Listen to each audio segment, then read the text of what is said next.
Monday morning.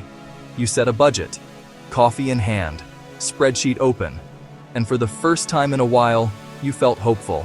This time, you told yourself, this time is going to be different. Midweek arrives. A small purchase, just this once. It makes sense in the moment. Phone glow on your face, tiny rush, quiet justification. By Friday, the budget is gone. Order confirmed, account a little lighter, and you are sitting there again, in the same place, asking the same question. What is wrong with me? Nothing. Nothing is wrong with you. What is happening inside your brain has been happening for 200,000 years.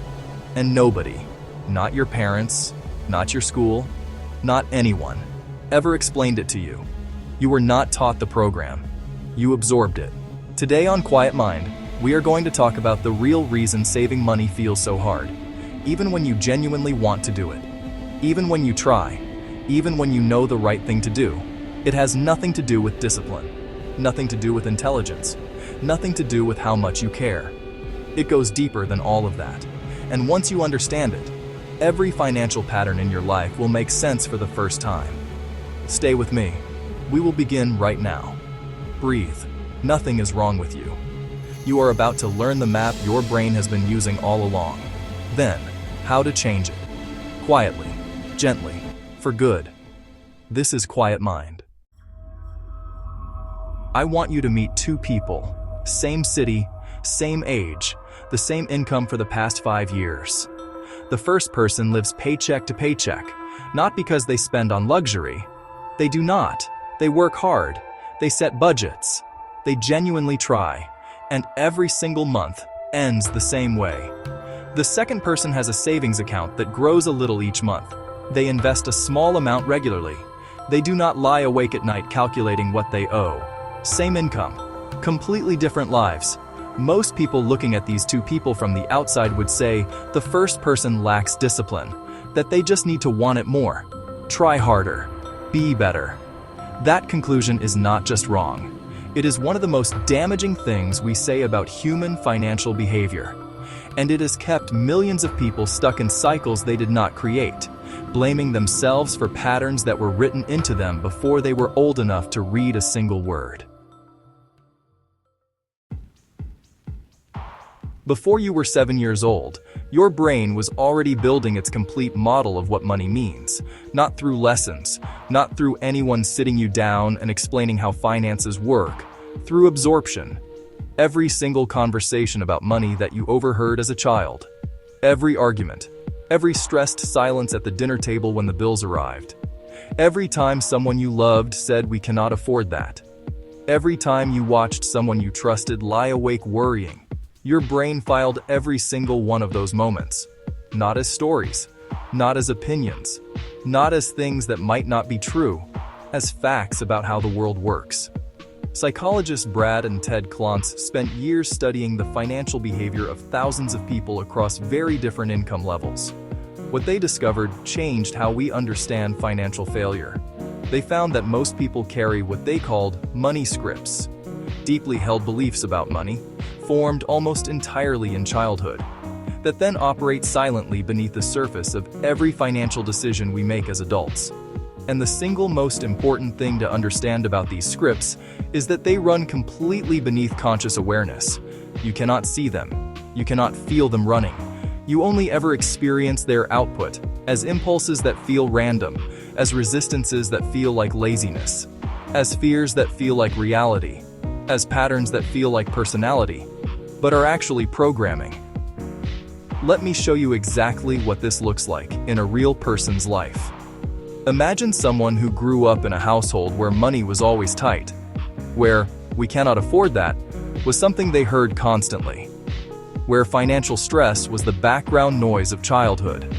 That child never decided to believe that money is scarce. They never chose to feel that financial security is always fragile. Their brains simply absorbed the emotional reality of the environment they were raised in and built its entire model of the world from that data. Now that child is an adult. They earn a reasonable income. By any objective measure, they have enough to save. But every single time their savings account starts to grow, something in them finds a reason to spend it down.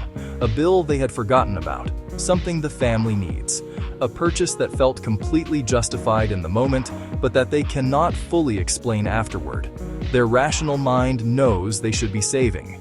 Their emotional brain, running a script that says money never stays, is making sure it does not.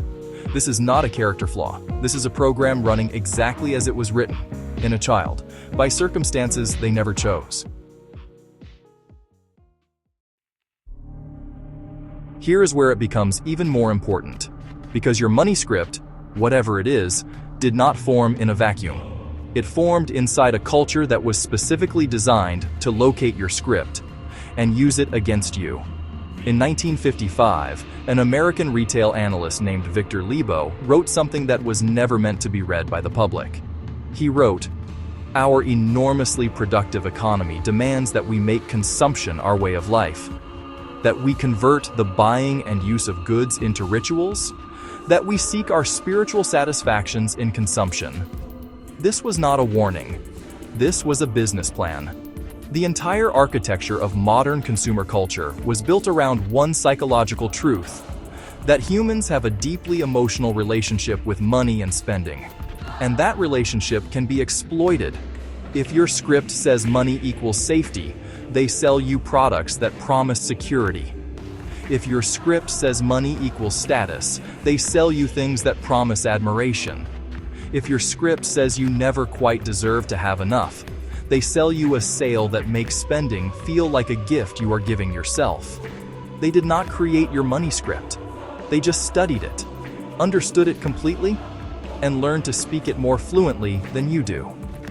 The average American is exposed to between 4,000 and 10,000 advertisements every single day. Every single one is speaking directly to a financial vulnerability that was formed before you were old enough to know it was being written.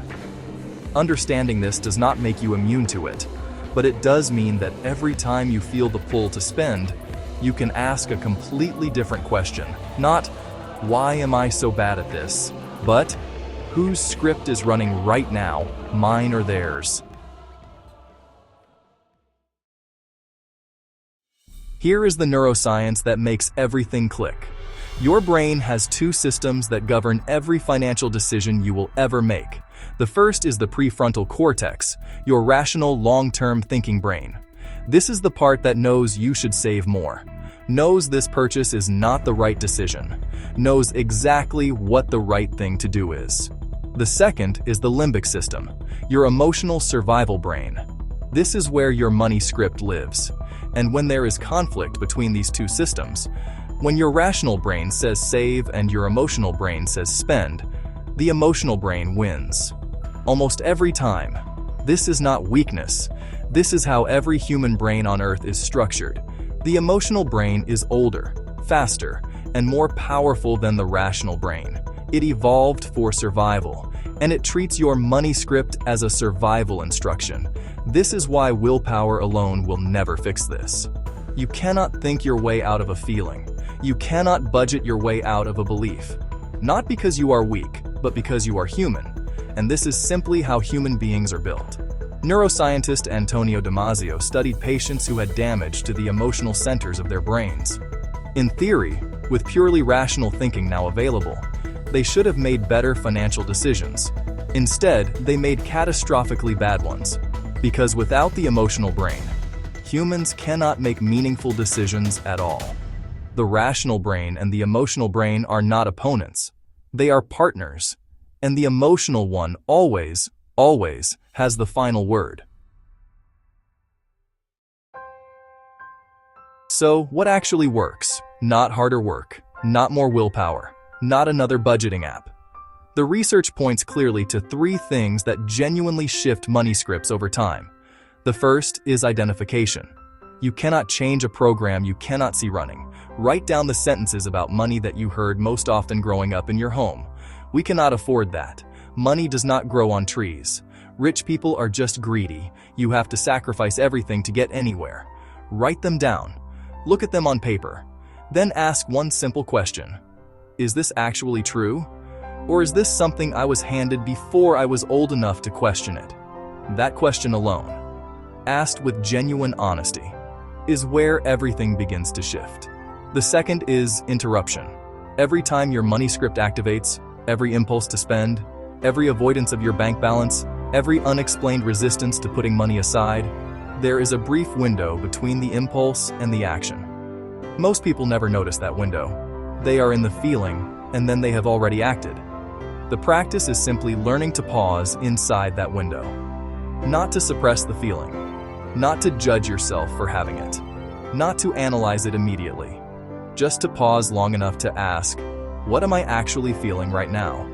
And what does this spending feel like it will fix? That single question interrupts the automatic execution of the script. And in that interruption, for the first time, you have a genuine choice. The third is replacement. Your money script was formed through repetition. The same messages heard again and again until they became belief. Replacement works identically.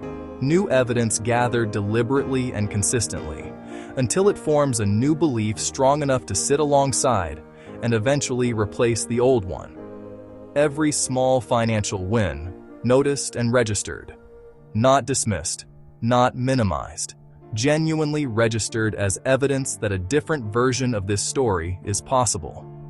Every month the savings account grows, even by a small amount, acknowledged as proof that the script can change. Every impulse resisted, treated not as a victory over yourself, but as evidence of who you are becoming. Your brain updates its beliefs based on evidence. Give it new evidence consistently, and the script rewrites itself, not overnight, not dramatically, but genuinely and permanently. I want to end with something that I think is more important than everything else in this video. You were not born bad with money. Nobody is. You were handed a set of beliefs about money, before you were old enough to examine them, by people who were handed beliefs they never examined, by people before them, stretching back through generations of human beings just trying to survive in the world they were given. The financial patterns you have been living with, the ones that have frustrated you, the ones you have blamed yourself for, they are not yours. They were given to you. And the single most important thing about something that was given to you is that it does not have to stay with you. The work ahead is not dramatic. It does not require a single revelation or a sudden personality change. It happens the way all genuine change happens, quietly, consistently, one honest decision at a time, made by someone who finally understands why the old decisions felt so impossible to escape. Your brain was never sabotaging you. It was protecting you, the only way it knew how, with the only map it was ever given. Now you have a better map. If this video gave you something real today, share it with one person who needs to hear it. Like this video and subscribe to Quiet Mind.